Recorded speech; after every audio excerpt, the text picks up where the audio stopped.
Look at the events you've written down. Is it real to you that the conclusion you reached, I'm a failure, is a valid interpretation of those events? Can you agree that virtually any child at that age and in those situations would have reached a similar conclusion?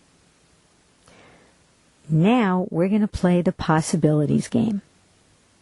We'll imagine that 4 of your friends are visiting you and looking at a videotape of the events you just wrote down. Your interpretation of those events when you were a child was, I'm a failure. That is one valid interpretation of Mom and Dad's behavior. That interpretation wasn't wrong, but there are other reasonable interpretations of the same childhood events that you didn't think of as a child. So let's ask each of your friends for another alternative interpretation.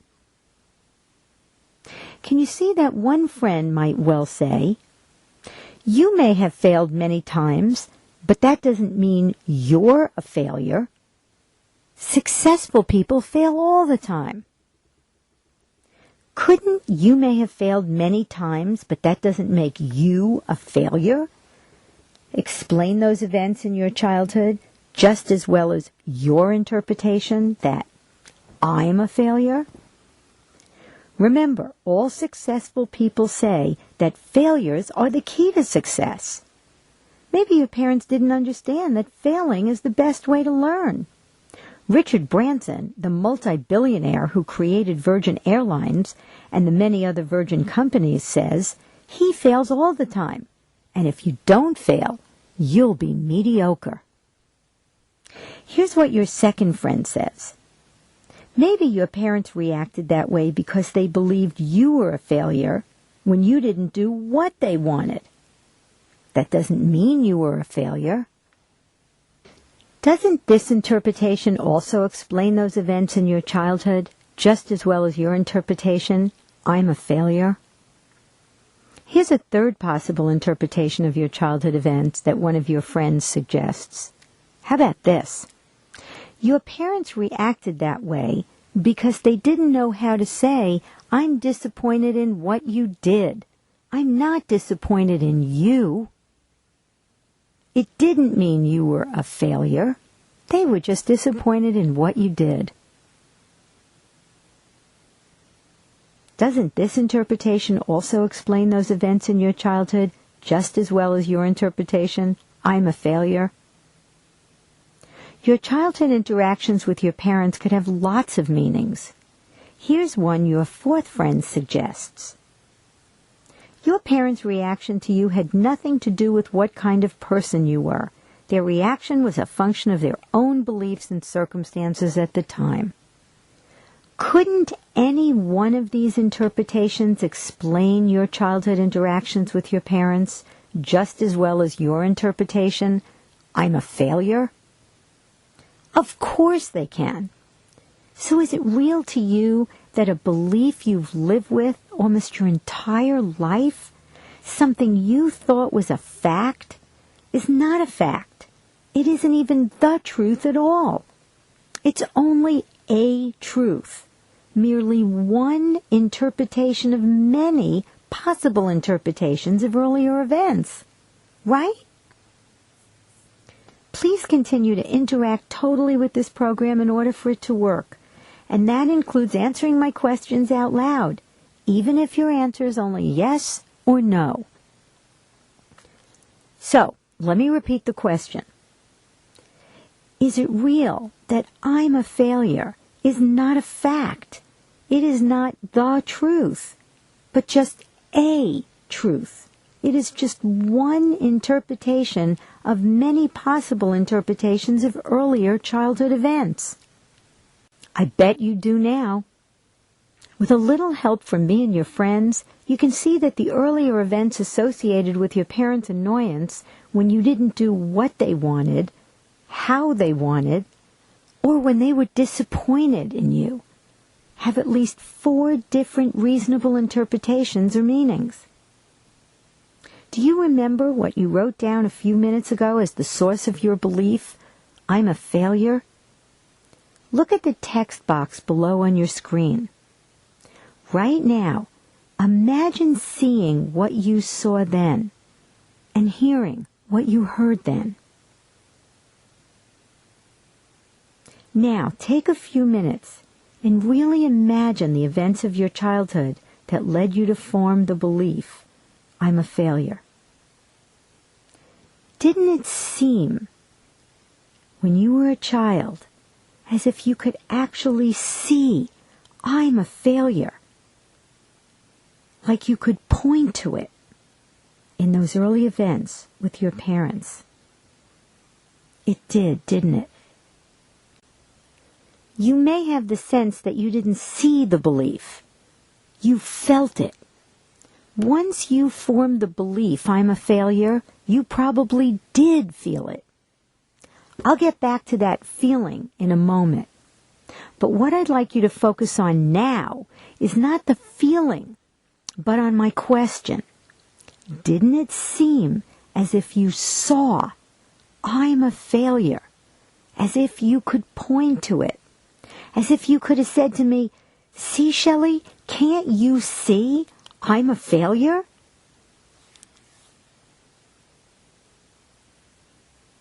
I didn't hear you. Did you say yes? Remember what I explained when you were eliminating the earlier beliefs? What happened was that you looked at events that could have had many different meanings and chose one, which any kid would have chosen, which in this case was, I'm a failure. By attributing that specific meaning to the events, each time you saw Mom and Dad's behavior, it was as if you could see that meaning in their behavior. But you didn't discover the meaning in the events. You attributed the meaning to the events. They had no meaning before you gave them one. Now that you think you saw I'm a failure as a child, I'd like you to look again. Did you ever really see I'm a failure? Could you really point to it? Does I'm a failure have a color, a shape, a location? Is it real to you now that you saw events, but you never saw I'm a failure? If anything you can really see can be described, and if you can't describe what I'm a failure looks like, is it clear now that you never really saw it? Since you never really saw I'm a failure, what did you actually see? Take a moment and actually answer out loud what you saw specifically. Is it clear now all you really saw was the reaction of one or both of your parents when you did something they weren't happy about, and you noticed you felt like a failure? In other words, all you really saw was a series of events. You see, what happened was that you looked at a series of events that can be interpreted in many ways. You gave the events one meaning, which was, I'm a failure. By attributing that specific meaning to the events, each time you saw Mom and Dad's behavior, it was as if you could see that meaning in their behavior. But you didn't discover the meaning in the events. You attributed that meaning to the events. They had no meaning before you gave them one. Is it real now that the events had no meaning until you attributed one to them? Here's another way to understand that events have no inherent meaning. When I'm saying that, I'm saying you don't know anything for sure about you, about people, or about life as a result of these experiences. What do I know for sure about you from knowing about how your parents treated you when you were a child? Is it clear that I wouldn't know anything? And if I don't know anything, you don't either. All you know for sure is what actually happened. Your mom and dad sounded annoyed or angry and perhaps punished you when you didn't do what they wanted you to do, when they wanted you to do it, and you felt like a failure. And finally, if you never saw "I'm a failure" out there in the world, where has it been all these years? Did I hear you say that "I'm a failure" has only ever existed in your mind? That you never did see it out there in the world? That's right. If the belief is more real to you as a feeling than as a concept, here's another way to look at it.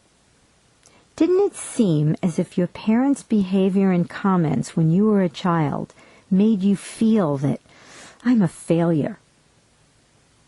It did, didn't it? But you just agreed that the events have no meaning. Is it possible for events that have no meaning to make you feel "I'm a failure," or anything else for that matter? Of course not. Remember, if an event has no meaning, it can't make you feel anything. So if mom and dad's behavior couldn't have made you feel "I'm a failure," what did make you feel that? By now, I think you know the answer to that question. Please answer out loud. That's right. You felt that only because that's the meaning you had already given to your parents' behavior. Let me help you make this real. Imagine that I had been there when you were a little child, and I had shown you the alternative interpretations for your parents' behavior. And after that conversation, you concluded, "My parents are having unreasonable expectations of me. Their annoyance has nothing to do with whether I'm a failure or not." Here's what I'd like you to do now. Take a moment and really imagine being a child, and mom and dad get annoyed at you again for something you did or didn't do. As you imagine the events, apply this different interpretation to their behavior. Notice how it feels to be a child who's thinking, "My parents have unreasonable expectations of me. That's why they get annoyed, not because I'm a failure." You can use the pause button below to pause the video while you make this childhood scenario more real for yourself. When you're done imagining, press the play button. As you imagine this scene, does it still feel like your parents' words and actions are making you feel, "I'm a failure"? Probably not. And if you didn't feel "I'm a failure" then, would you feel it now? Again, the answer is no. So mom and dad's behavior never caused you to feel "I'm a failure." That feeling came from your interpretation of their behavior. And since your feelings were never caused by events in reality, they were only the result of the meaning you made up to explain the events, is it real that the feelings you had when your parents were annoyed or angry didn't tell you anything at all about whether or not you were a failure? They didn't, did they? Okay, now take a deep breath. Let it out slowly. And then say out loud, "I'm a failure."